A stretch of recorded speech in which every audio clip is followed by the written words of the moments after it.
I woke up every morning with dirt on my feet, and my husband convinced me for 15 years that I was sleepwalking. But the truth was far more sinister than I could have imagined. Hello, my dear friends. My name is Constance Oliver, and I'm 72 years old today.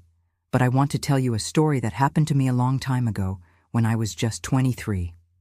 Before I begin, I'd like to ask you to leave a like on this video, subscribe to the channel, and tell me in the comments which city you're watching from. It's always a pleasure to know where you all are from. The story I'm going to tell today will give you chills.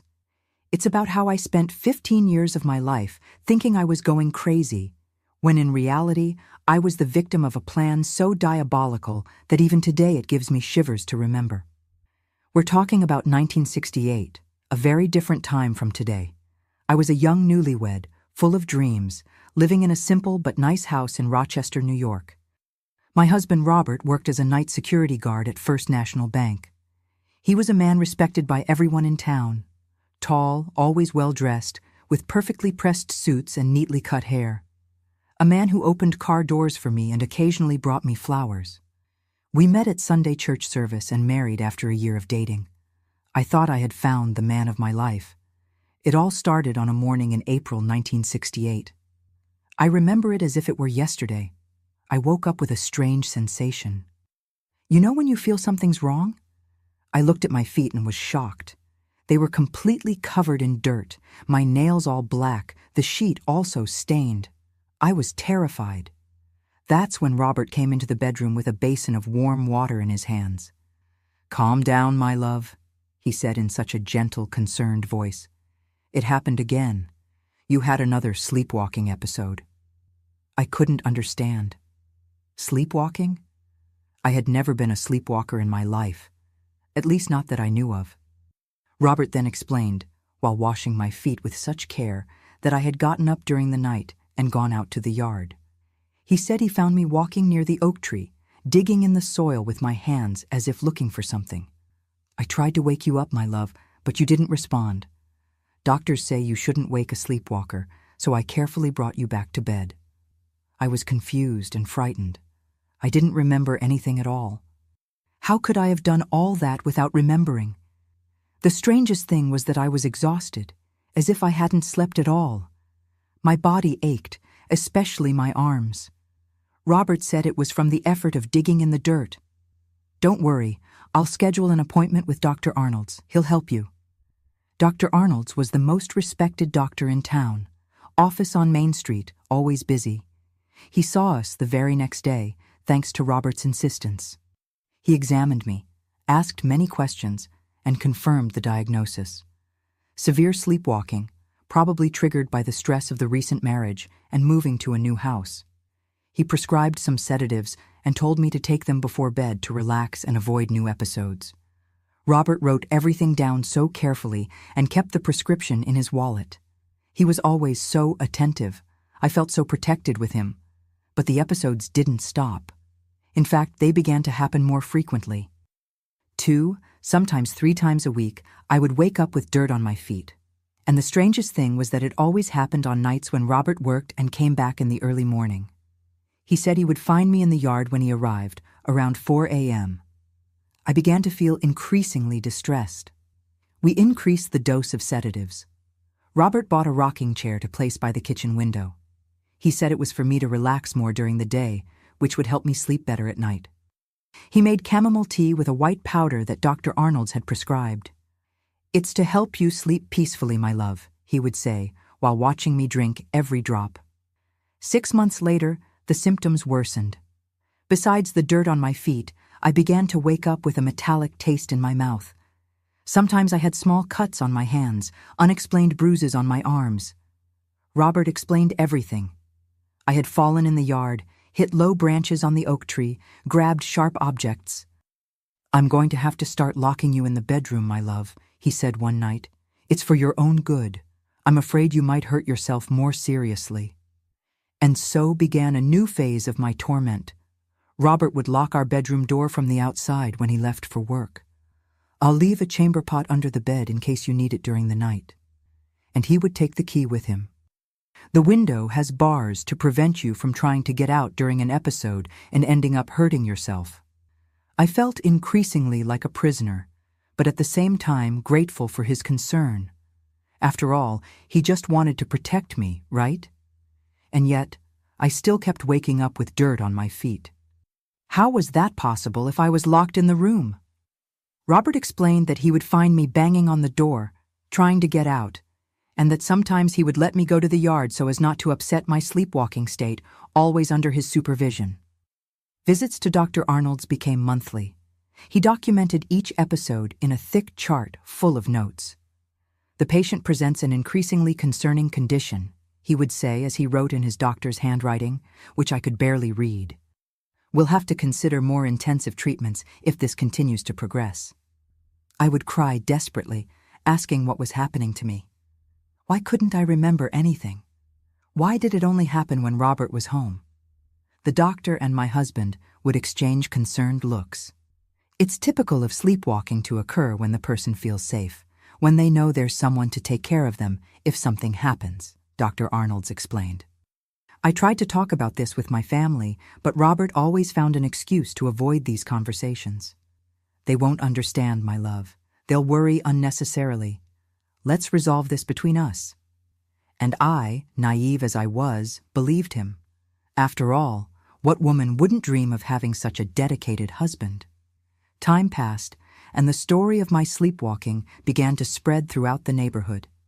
People looked at me with pity, whispered when I passed by. Some even suggested I was losing my mind. This only increased my isolation. I stopped leaving the house, except to go to medical appointments, always accompanied by Robert. In 1973, after 5 years living this nightmare, something different happened. I woke up with a strange feeling. Besides the now familiar sensation of exhaustion and metallic taste in my mouth, there was a sharp pain in the index finger of my right hand. When I looked, I saw a small spot of black ink, as if I had used a fountain pen. That same day, Robert appeared with a gift. A new wedding ring, more beautiful than the original. "To celebrate our 5 years of marriage," he said. I found it strange. Our anniversary had passed 2 months earlier, and he hadn't remembered at the time, but I was happy with the gift, of course. I began to notice other strange details. Robert always seemed to have extra money, despite his modest security guard salary. He bought a new car, a refrigerator, even a television. Luxuries that few families on our street could afford. When I asked, he said he had worked overtime, received a raise, or gotten a special bonus. "Don't worry about these things, my love. You already have so many concerns with your health. Let me take care of the household finances." And so it went for another 5 years. 10 years in total, living in that nightmare. 10 years waking up with dirt on my feet, with an aching body, feeling like I was losing my mind. 10 years believing I was going crazy. Until one day, desperate, I called my younger sister Helen. We were very close in our teens, but Robert had been pushing us apart over the years. He said she was a bad influence on me, that she was putting ideas in my head. But that day, after crying, hidden in the bathroom, I called her from a payphone near the market. "Helen, I need help. I'm really going crazy. I need you to find out what's happening to me." My sister Helen had always been the brave one in the family. While I was the obedient girl who stayed at home, learned to embroider and cook properly, she was the one who climbed trees, stood up to the neighborhood boys, and spoke her mind. It's no wonder Robert never liked her much. "A woman should be modest," he would say. But at that moment, I needed exactly that courage that only my sister had. On the phone, with a trembling voice, I explained everything to Helen, about the increasingly frequent episodes, how I woke up exhausted, with dirt on my feet, sometimes with bruises all over my body. I told her about the consultations with Dr. Arnold's, the medications, the increasingly grim diagnoses. "This doesn't make sense, Constance," Helen responded suspiciously. "You were never a sleepwalker in your life. Remember how we shared a room at our parents' house? I would have noticed." She was right. I never had episodes of sleepwalking in childhood or adolescence. Why would it suddenly start at 23? I need to see this with my own eyes, Helen said. I'm going to find a way to observe what happens to you during the night. That's when we hatched a plan. Robert worked every Tuesday, Thursday, and Saturday on the night shift at the bank. Helen would come the following Tuesday and hide in the yard behind the oak tree to observe if I really left the house sleepwalking. Meanwhile, I would drink the chamomile tea as usual and pretend everything was normal. Be careful with what you drink, Helen warned. If you taste something strange in the tea, throw it away when he's not looking. Tuesday arrived. Robert prepared my tea as usual, adding that white powder which, according to him, the doctor had prescribed. I pretended to drink it all, but when he went to the bathroom, I poured the tea into the plant in the corner of the living room. I went to bed as usual, pretending to become increasingly drowsy. "Good night, my love," Robert whispered, giving me a kiss on the forehead before leaving. "Sleep well." I heard the click of the key turning in the lock. I was locked in, as always. I lay in bed, silently waiting. I don't know how much time passed. Maybe an hour, maybe 2. Suddenly I heard the noise of the front door opening, footsteps in the hallway, the key in the bedroom lock. I pretended to be sound asleep. I felt Robert's presence beside the bed, watching me. Then something cold touched my nose, a strong, nauseating smell. I tried not to react, but it was impossible. My head started spinning. My limbs became heavy. I fought to stay conscious, but darkness began taking over. I don't know how long I was unconscious. I only remember confused flashes, being carried, cold on my skin, dirt on my hands, Robert's voice distant, giving me orders. "Dig here, deeper, take this, open it." When I finally truly woke up, I was back in bed. The sun was coming through the curtain slits. My feet were clean. Robert always washed them before putting me back in bed. But there was something different that morning. A small, folded piece of paper under my pillow. With trembling hands, I opened it. "Tomorrow at 10 at the market. I have photos. It's worse than we thought. H." My heart raced. Helen had seen something, and apparently something terrible. How would I leave the house and meet her? Robert rarely let me go out alone. Fortunately, he had left early to take care of things at the bank. He said he would return after lunch. This was my chance. I dressed quickly, took some money I had hidden in a cookie tin for emergencies, and left. The market was just 3 blocks from home. I found Helen sitting on a bench, clutching a small purse to her chest, nervously looking around. When she saw me, she ran to hug me. I felt her tears wetting my neck. "Constance, you need to run away. That man, he's not who you think." We moved away from the hustle of the market, sitting under a tree in the small square. Helen then opened her purse and took out some photographs. They were dark images, a bit blurry, taken at night with a simple camera. But what they showed was clear enough to freeze my blood. I got this Polaroid camera, borrowed from my brother-in-law. I saved for weeks to buy the film and develop it. I had to record everything, or no one would believe it. In the first photo, Robert was carrying me in his arms like a rag doll, my body completely limp, my head fallen back. In the second, he was placing me on the ground in the yard. The third showed him holding something against my nose, maybe a cloth. The fourth? The fourth was the worst. Me, kneeling in the dirt, digging with my hands while Robert held what looked like a small metal safe. My eyes were open but vacant, the gaze of someone who isn't really there. "I watched for 3 consecutive nights," Helen explained, her voice low and urgent. "It's always the same ritual. He arrives around 3 a.m., not at 4 as he makes you believe.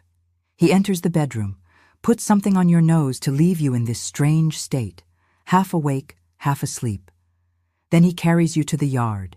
You obey everything he commands as if you're hypnotized. Dig here. Take this. Open that safe." My head was spinning, trying to process this information. It wasn't sleepwalking. It was something much, much worse. What was he making me open? Small metal safes buried in different spots in the yard. You open them. He takes something out. It looks like money, documents I couldn't see clearly. And then he buries them again, always in different places. And the strangest thing, he takes pictures of you during the whole process and makes you sign papers. I suddenly remembered the pain in my finger, the ink stain. I really had signed something. We need to find out what he's up to, I said, determination growing amid the fear. We need to catch him in the act. But how? Robert was careful. He locked doors, windows, controlled every aspect of my life. The cloth on your nose, Helen said. I managed to see it closer on the third night. He soaks it in some liquid from a small bottle. From the strong smell when I passed near, it seems like ether. Ether. The same used in hospitals for anesthesia, available in pharmacies at that time without many restrictions. This explained the metallic taste in my mouth, the feeling of exhaustion, the memory lapses. Now I understand why he insisted so much on that tea. He was drugging me twice. First with the powder in the tea to make me drowsy and vulnerable, then with the ether to put me in this induced sleepwalking state. My mind was racing, connecting the dots. The extra money that always mysteriously appeared, the buried safes, the signatures. My God, Helen, I think he's robbing the bank and using me to hide the money. And worse, he's making me sign documents. If they ever find out, all the evidence will point to me. The plan was perfect. Diabolical, but perfect. If the thefts were discovered, all the evidence would indicate I was guilty. My fingerprints on the safes, my signatures on the documents, and best of all, I would have a ready excuse. I was a sleepwalker. I wasn't conscious of my actions. I wouldn't remember anything. I could even plead insanity. We need more evidence, Helen said. We need to find out where all the safes are, what's inside them, what documents you're signing. And what about Dr. Arnold's? Does he know? Or is he being deceived too? I don't know, but I suspect he's an accomplice. Think about it. What kind of doctor diagnoses sleepwalking without doing more detailed exams, without suggesting consulting other specialists? And this so-called powder he prescribed? I bet it's some kind of strong sedative. Helen was right. Everything indicated that Dr. Arnold's was part of the scheme. He probably received a percentage to provide false reports, controlled medications. What are we going to do now? First, you're not going to take anything Robert gives you anymore. We're going to pretend everything is normal while we gather more evidence. I'll continue observing and photographing for a few more nights, and we'll need to find where these safes are. How will I dig up the entire yard without him noticing? You won't. We'll wait for him to leave for work during the day. He always stops by the bank on Monday mornings, doesn't he? We'll use that time. I'll help you. And so we did. The following Monday, as soon as Robert left, Helen came with a small gardening shovel. We began to dig in the locations she had seen on previous nights. We didn't have to search much. Soon we found the first safe buried about a foot deep near the lemon tree. It was a small metal box about the size of a thick book. It was locked. How will we open it? Helen smiled, pulling out a small bunch of keys from her pocket. I made copies of his keys while he slept last night. One of them should work. The third key opened the safe. Inside we found bundles of money, dollars and bills of different values, small bundles organized by date, all annotated in pencil on a piece of paper. And more disturbing, a photo of me with open but vacant eyes, holding that same money. On the back of the photo, the date, June 12, 1973, and a note. COO confirms receipt of $5,000 in cash. Below, a signature. My signature. My God, Helen, he's making me confirm receipt of the stolen money. We continued digging. Over the course of that day and the following ones, always when Robert was out, we found 5 more safes. All followed the same pattern. Money, photos, notes with my signature. In total, more than $60,000. A fortune for the time. There must be more, Helen said. He's been doing this for 10 years. There has to be much more money hidden. And there was. We found other safes in the basement, behind loose bricks in the wall, under the floorboards. Each discovery made the scenario more terrifying. In the end, we found 12 safes containing about $180,000 in all, But the most disturbing discovery was yet to come. In the false bottom of the wardrobe, hidden under piles of blankets, we found a thick hardcover notebook. On the first page, written in careful handwriting, Medical Record Constance Oliver. It wasn't a real medical record. It was a detailed diary kept by Robert, documenting each sleepwalking episode, dates, times, meticulous descriptions of what he made me do, photos, dozens of them, all carefully pasted and dated. Me dirty with soil, me signing papers, me with open eyes but completely out of it.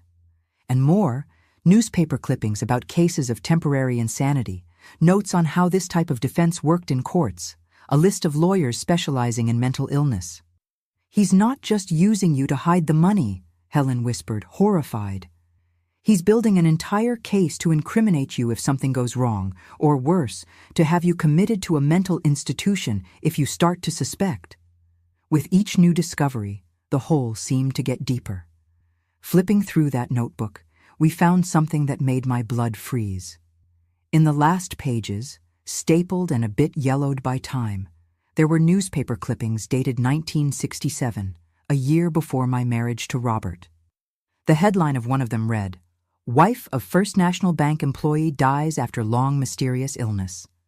The photo showed a younger Robert with a serious face next to a coffin. Marie Helena, that was her name, Robert's first wife. The newspaper said she had suffered from undiagnosed neurological disorders for about 3 years, which included episodes of erratic nighttime behavior, similar to sleepwalking. It also said she had been found dead in bed, apparently from natural causes, dead at 27, after 3 years suffering from the same symptoms I had been presenting for 10. "He's done this before," I whispered, my voice choked with terror.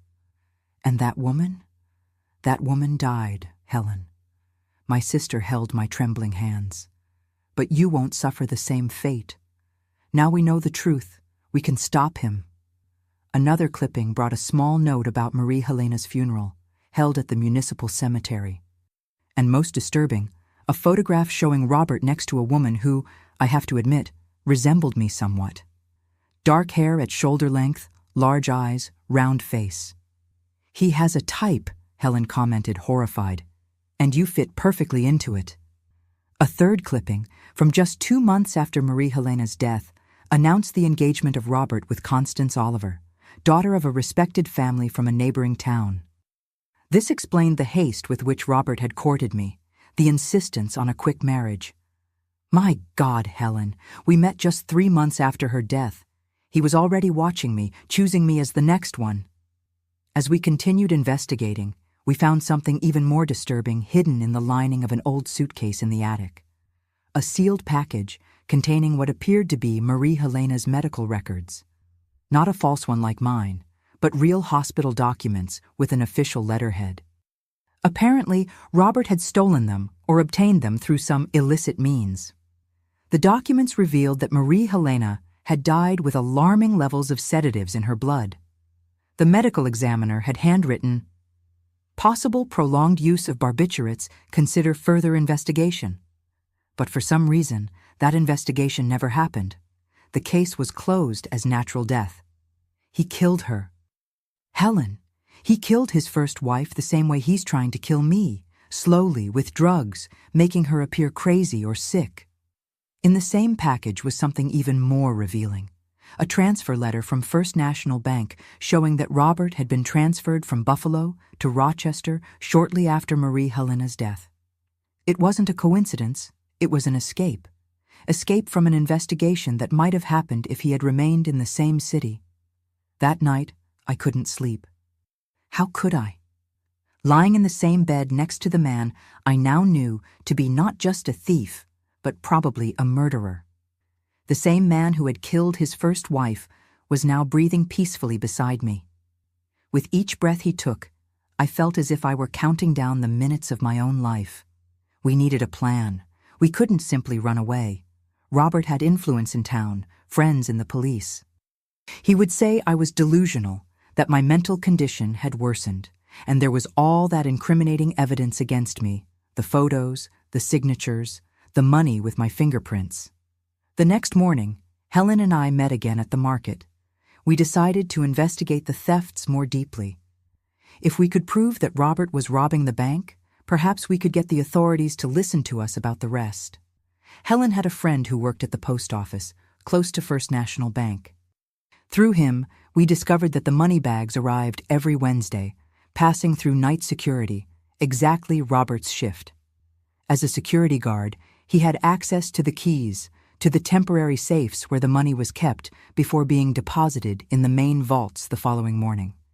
The scheme became clear. Robert was diverting small amounts from each bag, $500 at a time, amounts that wouldn't be immediately noticed in a quick count. Over many years, these small diversions had added up to a fortune, and I was the perfect alibi. If he was ever caught, he would say that I, in my sleepwalking episodes, had stolen his keys and made the diversions without his knowledge.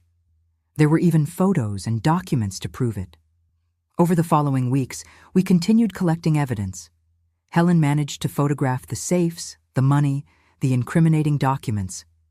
We also discovered that Dr. Arnold's received $200 monthly from Robert, meticulously noted in a small accounting book hidden under a loose board in the office. In exchange, he provided the false reports and prescriptions for the medications that kept me sedated and vulnerable.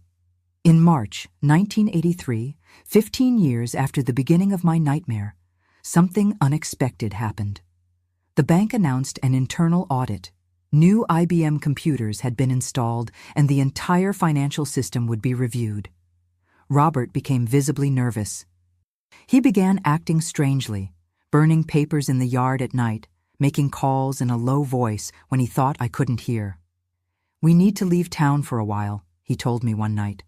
"Travel, change environments, it will be good for your health." I immediately understood. He was planning to flee. The audit would discover the diversions, and he needed to disappear before that. But I wouldn't go with him. I wouldn't be his forced accomplice, nor his next victim. That same night, tired of pretending, of being afraid, of living in that endless nightmare, I confronted him.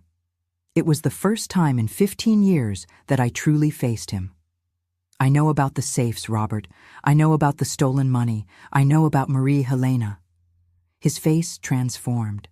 The mask of concerned and loving husband instantly fell away, revealing something cold, calculating, almost inhuman. "You don't know what you're talking about, Constance. You're delirious again. I think I'll have to increase your medication." His tone was calm, but his eyes were different. For the first time, I saw the true Robert there, and it was terrifying. "I'm not delirious. I know you've been drugging me for years. I know about the ether. I know you make me dig up and bury the money you steal from the bank. I know you make me sign documents while I'm unconscious." He went pale and took a step toward me. Instinctively, I stepped back. "Who told you these things? It was that meddling sister of yours, wasn't it? She's always wanted to separate us. She's putting these crazy ideas in your head." "Nobody told me anything. I discovered it myself. I found the safes, the money, your notes." His expression changed again. The initial panic gave way to something more calculated. "Constance, my love, you're confused. It's the delusions. Dr. Arnold's warned me this could happen, that you might start having paranoid ideas. Let's do this. You take your medicine now, rest, and tomorrow we'll talk better." He moved toward the kitchen, where he kept the medicines. I took advantage of the moment and ran to the bedroom. I grabbed the small suitcase I had secretly prepared with some clothes and the most important evidence we had gathered. Some photos, the fake medical record, the clippings about Marie Helena. When I returned to the living room, Robert was standing at the kitchen door, holding a glass of water and some pills. His gaze, upon seeing the suitcase in my hand, darkened. "Where do you think you're going?" "I'm leaving, Robert. It's over." He dropped the glass, which shattered on the floor. In 2 steps, he was in front of me, grabbing my arm with enough force to leave marks. "You're not going anywhere. You're sick, don't you see? You need me. You've always needed me. Let me go." "Oh, what are you going to do?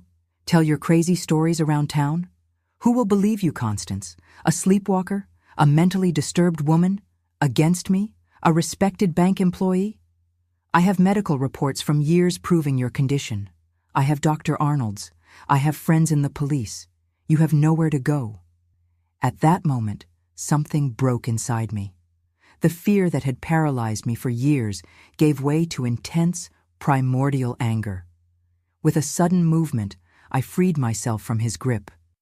I'm going to tell everyone about the thefts, about how you drug me, about how you make me sign documents, about Marie Helena. Upon hearing her name, Robert froze. It was just for a second, but it was enough. I saw that I had touched on something he feared. What do you know about Marie Helena? I know she died mysteriously after presenting the same symptoms as me. I know you moved here right after. I know you married me just 3 months after her death. He advanced again, but this time I was prepared. I dodged and ran to the door. I was almost reaching the doorknob when I felt his hands in my hair, pulling hard, dragging me back. You're not going to ruin everything, he growled in a voice I had never heard before. Not after so many years. Not when we're so close. Close to what? To leaving this godforsaken place. I have enough money now. I planned everything. We're going abroad to start a new life, just you and me. Like you did with Marie Helena. His face contorted into a mask of fury. Marie Helena was weak. She couldn't follow simple instructions. She kept asking too many questions, questioning too much. In the end, it was better that way. A confession. There it was, finally, the admission of what I feared most. Robert had really killed his first wife, and now he was planning to flee with me, or perhaps, if I didn't cooperate, eliminate me too. Using all the strength I could muster, I shoved him with my shoulder, making him lose his balance and hit the table. The lamp fell, breaking on the floor. I took advantage of the moment to run to the door, open it, and escape into the night. I ran like I had never run in my life, through the dark and silent streets of that town that had been my prison for 15 years. I ran to Helen's house, desperately knocking on the door, looking over my shoulder every second, fearing to see Robert emerging from the darkness. Helen opened the door, saw my state, disheveled hair, tears on my face, the suitcase clutched to my chest, and immediately understood. He knows, I managed to say between sobs. He knows we discovered everything, and Helen, he confessed, he killed Marie Helena. That night at Helen's house was the first in many years that I slept without fear. It wasn't a peaceful sleep. Nightmares woke me every few hours, but it was sleep without Robert by my side, without the constant threat of what he might do while I was vulnerable. At daybreak, we decided it was time to seek help. We couldn't face Robert alone. He had connections, influence, an entire system that protected him. We needed the authorities. Let's go to the police station, I told Helen, gathering the evidence we had collected. With all this, they'll have to listen to us. How naive I was. I had no idea what awaited us. The Rochester police station was an old building with peeling walls and fans that lazily spun on the ceiling. Sheriff Mauricio Alves was a middle-aged man with graying hair at the temples and a thick mustache. He knew Robert from the local Rotary Club. They played bocce ball together on Sundays. So, Mrs. Oliver, you're telling me that your husband, a respected man in this town, an exemplary employee of First National Bank for 17 years, is stealing money and, what was it again? Drugging you at night? His tone made it clear he didn't believe a single word. His eyes went from me to Helen as if we were playing some kind of prank. I have evidence, I insisted, opening the suitcase. Photos, documents, the money we found buried in our yard. I began spreading the evidence on his desk. Helen's photographs showing Robert carrying me unconscious, the documents with my forged signatures, the newspaper clippings about Marie Helena. The sheriff picked up one of the photos and looked at it without much interest. This doesn't prove anything. It could be anything. Mr. Robert carrying you back to bed after a sleepwalking episode, as he has explained so many times. But the money, we found more than $180,000 hidden in our house. And can you prove this money was stolen? Do you have any document from the bank confirming diversions in that exact amount? He knew I didn't. And this story about the first wife, Mrs. What was it again? Marie Helena. That's it, Marie Helena. You're suggesting, based on newspaper clippings from 16 years ago, that your husband murdered his first wife. That's a very serious accusation, Mrs. Oliver. I felt my face burning with frustration and anger. He confessed last night when I confronted him. Do you have this confession recorded? Any witness besides your sister? Again, he knew the answer. Look, Mrs. Oliver, I'll be frank with you. What I have here are very serious accusations without concrete evidence. What I have on the other side is your medical history documented by Dr. Arnold's over 15 years, showing a progressive pattern of mental disorders. I have the testimony of a dedicated husband who takes care of you, despite all these problems. I have the word of a respected citizen against that of a lady with, well, with all due respect, with documented psychological problems. Tears of anger and frustration ran down my face. It was 1983, and the word of a woman, especially one labeled as mentally unstable, was worth very little against that of an established, respected man. Helen, always braver than me, banged on the sheriff's desk. We're talking about theft, forgery, and attempted murder, and you're not going to do anything, not even investigate? The sheriff sighed as if we were demanding too much of his precious time. Look, to calm things down, I can send a patrol car to your house, take a general look. But I warn you, without a search warrant, we can't turn over the property looking for buried safes or whatever it is. It was the most we could get, a vague promise that someone would take a look. We left the police station defeated, knowing that probably the sheriff would call Robert as soon as we left, alerting him about our accusations. Indeed, when the patrol car finally appeared at Helen's house hours later, it found Robert waiting for us there with Dr. Arnold's in tow. My wife is having a nervous breakdown, Sheriff, Robert explained, his voice heavy with false concern. Dr. Arnold's had already warned me about the possibility of psychotic episodes, hallucinations, paranoid ideas, all part of her clinical picture. Dr. Arnold's confirmed with his medical authority, showing reports and prescriptions, all carefully forged over the years for this exact moment. In a matter of minutes, I went from victim to a disturbed wife, needing urgent treatment. Let's take her to the state psychiatric hospital, suggested Dr. Arnold's. There she will receive the necessary care. Psychiatric hospital. In those days, these places were virtual human depositories. People went in and rarely came out. Treatments like electroshock were still common. If I were committed, it would be my end. She's not going anywhere. Helen positioned herself between me and them. My sister is lucid in telling the truth. If you're not going to investigate her accusations, at least you're not going to drag her to an asylum. The tension in Helen's small living room was palpable. Robert, realizing it wouldn't be as easy as he imagined, changed tactics.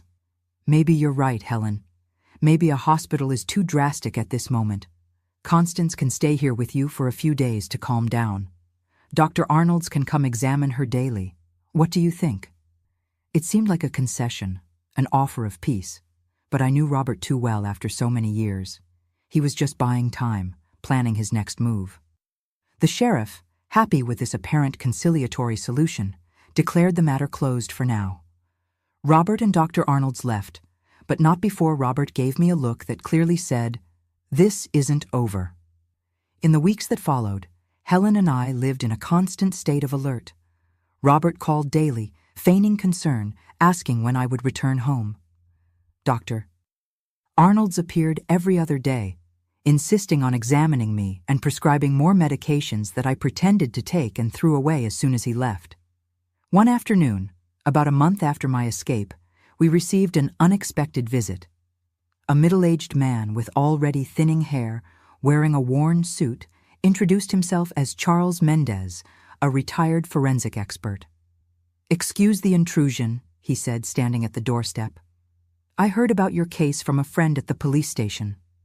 The story intrigued me. I had a sister who went through something similar. Nobody believed her either. I thought maybe I could help." Hesitantly, we let him in. Charles examined our evidence with eyes trained by decades of experience. Upon seeing one of the photos showing Robert holding a flask near my nose, he stopped, frowning. "Is this what I think it is?" "We think it's ether," Helen explained, "from the strong smell, the effect it causes." Charles nodded, magnifying the photo with a small magnifying glass he took from his pocket. I recognized the shape of the flask. It was widely used in hospitals until recently. In controlled doses, it causes a state of semi-consciousness. The person becomes suggestible, capable of following simple commands, but without forming conscious memories of the event. Exactly what Robert was doing to me. Charles continued examining the evidence, looking with particular interest at the documents with my signatures. These signatures, there's something strange about them. See the trembling strokes, the irregular pressure of the pen. They're not forgeries, they're really your signatures, but made under some kind of chemical influence. Any decent handwriting expert would notice this. For the first time in weeks, I felt a spark of hope. Charles was an experienced professional, someone who knew the system from the inside. If he believed us, perhaps others would too. "What can we do?" I asked. "The police don't take us seriously." Charles thought for a moment. "You mentioned you found money buried in the yard. Can you show me exactly where?" The next day, we took Charles to our old house.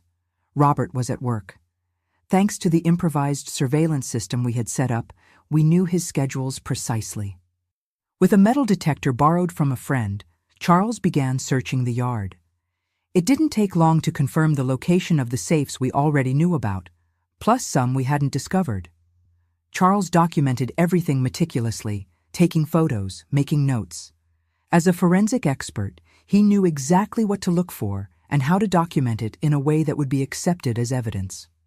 "We need more," he said, "something that directly links Robert to the bank thefts."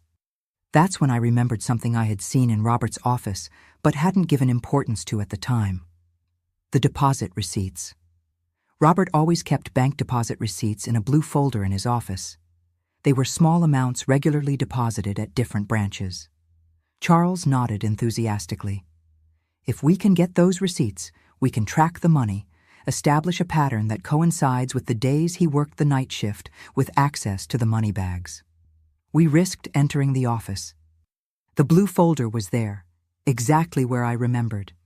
Inside, hundreds of deposit receipts organized by date, small amounts, never more than $1,000 at a time, deposited at different First National Bank branches in the region, all coinciding with the dates of the episodes documented in the fake medical record. With this new evidence, Charles helped us put together a complete dossier. We didn't take it to the local police station, where Robert had influence. Instead, Charles used his contacts to present the case directly to the FBI field office in New York, which had jurisdiction over crimes against federal financial institutions like First National Bank. The investigation began discreetly. Federal agents reviewed the bank's financial records, comparing them with the deposit receipts and the dates of the episodes. They interviewed employees, reviewed security systems, examined the safes found in our yard, now preserved as evidence. 2 months later, I received a phone call. It was Charles, his voice excited. They found the discrepancies. On the days when Robert worked the night shift, there were always small differences between the value recorded at the entry of the money bags and the one accounted for the next morning. Differences too small to raise suspicions in isolation, but which added up over 15 years. The bank never noticed. Different accounting systems.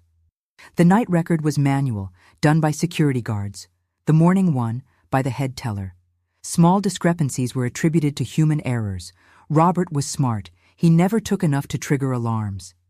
More evidence emerged. A bank employee revealed that Robert frequently offered to do extra shifts when large money bags arrived. The recent installation of IBM computers had created a more accurate accounting system that was beginning to detect patterns in the discrepancies, probably what had made Robert nervous in those last days before my escape. And then, the final blow. Toxicological exams. With the federal investigation underway, we obtained authorization to conduct more sophisticated tests. samples of my hair, sent to a specialized laboratory in New York, revealed the presence of ether and barbiturates at levels consistent with prolonged use. The same laboratory analyzed preserved samples from Marie Helena's autopsy, finding similar patterns but in much higher, lethal concentrations. On August 17, 1983, federal agents arrested Robert as he left the bank. The charges: qualified theft, forgery of documents, administration of harmful substances, illegal imprisonment, criminal conspiracy with Dr. Arnold's, and qualified homicide. In Marie Helena's case, Dr. Arnold's was arrested the next day. The entire town was in shock. How could that so respected, so normal man have committed such heinous crimes? The local sheriff, embarrassed for having ignored my accusations, came personally to apologize. During the investigations, we discovered more disturbing details. Robert had used the same scheme in Buffalo with Marie Helena, but something had gone wrong. Perhaps she had resisted, threatened to denounce him. The dose of barbiturates in her last episode was enough to stop her heart. Robert was tried and sentenced to 18 years in prison, served 12 years, and got out for good behavior. The laws were different back then. Dr. Arnold's got 5 years for ideological falsehood and unethical practice of medicine. As for me, it took years to recover completely. The trauma of having been manipulated for so long, of having my mental sanity questioned, of almost having been committed to a mental institution. This isn't something you get over overnight. With judicial authorization, I received a compensation of $50,000, part of the money recovered from the thefts. It wasn't much, considering the 15 years of abuse, but it was enough to start over. When you spend 15 years being convinced you're crazy, freedom doesn't bring immediate relief. The fear, the distrust, the psychological sequelae, they remain long after the handcuffs fall off. In the first months after Robert's arrest, I could barely sleep. I would wake up startled in the middle of the night, automatically checking my feet for dirt. Even knowing I was safe in Helen's house, I would lock the bedroom door from the inside, hide the key under the pillow. The nightmares were constant. I would dream of Robert silently entering the room, a cloth soaked in ether in his hand, that cold smile on his lips, or else I would see myself desperately digging, my nails breaking in the hard soil, not knowing what I was looking for, just feeling a terrible urgency to keep digging. In 1984, a few months after the trial, I sought professional help. It wasn't easy. After what I had gone through with Dr. Arnold's, distrust of doctors had become almost instinctive, but I found Dr. Lucy, a psychiatrist who had worked with torture victims. She understood trauma, fear, how it is to have your reality distorted by someone with power over you. What Robert did to you, Constance, was a form of psychological torture called gaslighting, she explained in our first session. He systematically made you doubt your own sanity, your memory, your perception of reality. It's one of the cruelest forms of abuse because it attacks the core of your identity. For the first time, what I had lived had a name. It wasn't just a manipulative husband. It was an entire system of psychological abuse meticulously planned and executed over years. Knowing this, understanding the mechanism behind what had happened to me, was the first step toward my recovery. The sessions with Dr. Lucy continued for years. It was a slow, painful process of rebuilding my identity, relearning to trust myself, my senses, my perceptions, recovering the autonomy that Robert had stolen from me along with my sanity. Meanwhile, the compensation money remained untouched in my bank account. I didn't know what to do with it. It felt tainted, as if it carried the energy of those years of terror. It was Helen who gave the idea one night when we were discussing my future. Why don't you use the money to help other women like you? Women who are being abused, manipulated, who have nowhere to go? The suggestion planted a seed in my mind. I began researching, visiting organizations that worked with women victims of violence. I discovered that my case, although extreme, was not isolated. There were thousands of women in abusive situations, trapped in destructive relationships, with no way out, no support. In 1986, 3 years after my escape, I inaugurated Constance House, a small shelter for women in situations of domestic violence. We started modestly in a rented house with just 4 bedrooms. Me, Helen, and 2 volunteers. Our first month, we sheltered 2 women and their children. One of them, Martha, had fled from her husband after years of physical aggression. The other, Joanna, was living a situation frighteningly similar to mine. A controlling husband who convinced her she was mentally ill, who administered psychiatric drugs without her knowledge, who isolated her from family and friends. "How did you know you weren't crazy?" Joanna asked me one night, her hands trembling around a cup of tea. "How did you manage to believe in yourself when everyone said otherwise?" It was a question that hit me like a punch to the stomach. How did I know? The truth is that for a long time, I didn't know. I believed him, doubted myself, accepted the label of mentally ill that he and Dr. Arnold's put on me.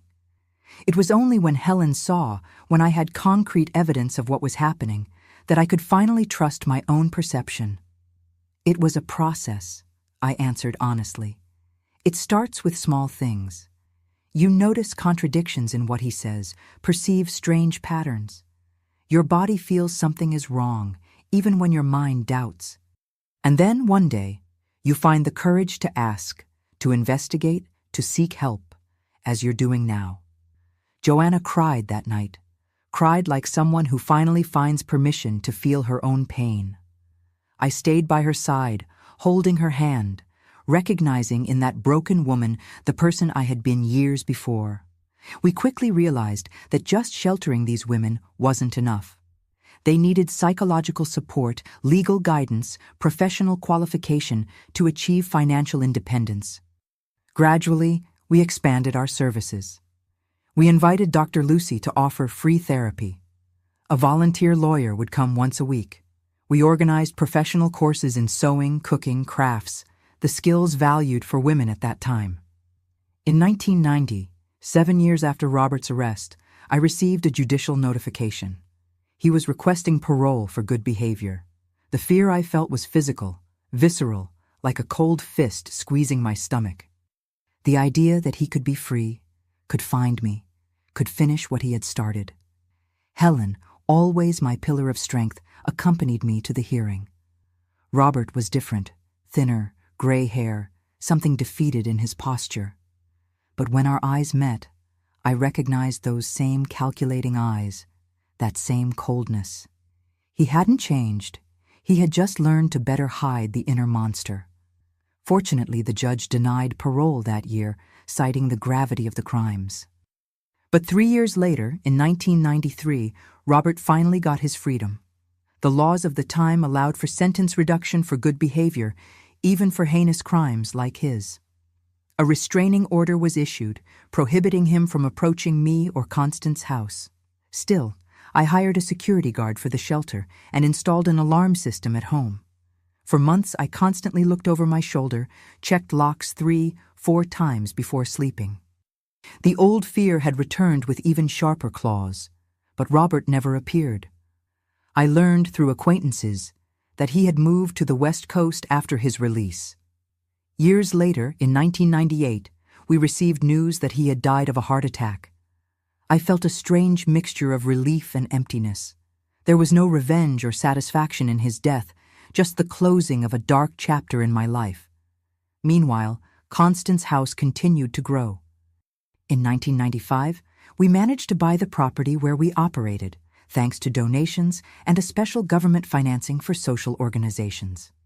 We expanded to 12 bedrooms, able to shelter up to 20 women and their children simultaneously. We hired a social worker, a full-time psychologist, a lawyer. We set up a small library, a computer room, a play area for the children. More important than the physical structure was the work we did. Each woman who passed through Constance House received not just a temporary roof, but a personalized plan for recovery and independence. We worked on self-esteem, autonomy, rebuilding identity after abuse. We taught about different types of violence, not just physical, but psychological, patrimonial, moral. We helped identify early signs of abusive relationships. "You saved my life," Teresa once told me, who had arrived at the shelter with her face disfigured by cigarette burns and acid that her husband had thrown at her. "Not just by giving me a place to stay, but by making me believe I deserve a different life." Words like this made everything worthwhile: the trauma, the pain, the hard work, the sleepless nights. I had transformed my suffering into purpose. The prison Robert had built for me had become the foundation for the liberation of hundreds of other women. Over the years, Constance House became a national reference in sheltering and supporting victims of domestic violence. We were pioneers in many practices that were later adopted by other shelters. We created one of the first specific programs for women victims of psychological abuse and gaslighting, based on my own experience and Dr. Lucy's knowledge. In 2006, I was invited to participate in the discussions that would lead to the creation of the Violence Against Women Act. I took with me the voices of all the women who had passed through Constance House, their stories, their needs. It was exciting to see that law being sanctioned, to know that finally there was a specific legal instrument to protect women in situations of violence. In 2013, at 68, I began to reduce my direct participation in the administration of the shelter, passing the responsibility to a young and competent team, many of them former guests of the house who had graduated and returned to work with us. It wasn't a complete retirement. I continued to be involved as an advisor, participating in events, giving lectures at schools and universities about domestic violence and psychological manipulation. Today, at 72, I look back and see an incredible journey, from the innocent young woman I was in 1968, to the broken woman of 1983, to the founder and director of an organization that has sheltered more than 2,000 women in 4 decades. Each wrinkle on my face tells a story of pain, yes, but also of resilience, transformation, purpose found amid suffering. The trauma never completely disappears. Even today, occasionally, I wake up in the middle of the night and automatically check my feet. I still have days when I doubt my own perceptions, when I need external confirmation to trust my senses. I still avoid the smell of ether or similar substances that cause me immediate flashbacks. But these are just scars, marks of wounds that, although they never completely disappear, no longer bleed. They don't define who I am today. They are just reminders of what I survived, of how strong I am. If you're watching this video and living a similar situation, if someone is making you question your sanity, your memory, your perception of reality, I want you to know that you're not alone, that help is available, that you deserve to be believed, supported, protected. I spent 15 years waking up with dirt on my feet, believing I was going crazy. The dirt was real, but the madness was never in me. It was in the manipulation, the abuse, the system that allowed a man like Robert to control and destroy the lives of 2 women before someone stopped him. If you're experiencing something strange that you can't explain, something that makes you doubt yourself, don't ignore that feeling. Talk to someone you trust. Seek help. Document. Observe patterns. Trust your instinct. Sometimes the most terrible truth is buried right under our feet, waiting to be discovered. And when you finally find that truth, however painful it may be, it is also the first step toward liberation. My story is one of pain, yes, of manipulation, of abuse, of terror. But it is also a story of survival, of justice achieved, of purpose found. And if I, a young woman without resources, without knowledge, trapped in a small town in the 70s and 80s, managed to free myself and rebuild my life, you can too.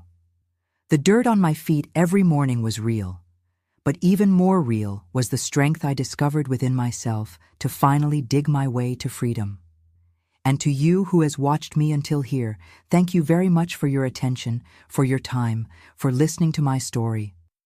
If you know any woman in a similar situation, share this video with her. Sometimes, all we need to begin our journey of liberation is to know that we are not alone, that others have gone through the same and survived. If you like this story, Don't forget to leave your like, subscribe to the channel, and hit the bell to not miss our next life stories. Tell me in the comments what moved you the most or what lesson you take from my journey. Your words mean a lot to this grandma who learned that sharing our pains is also a form of healing. See you in the next video.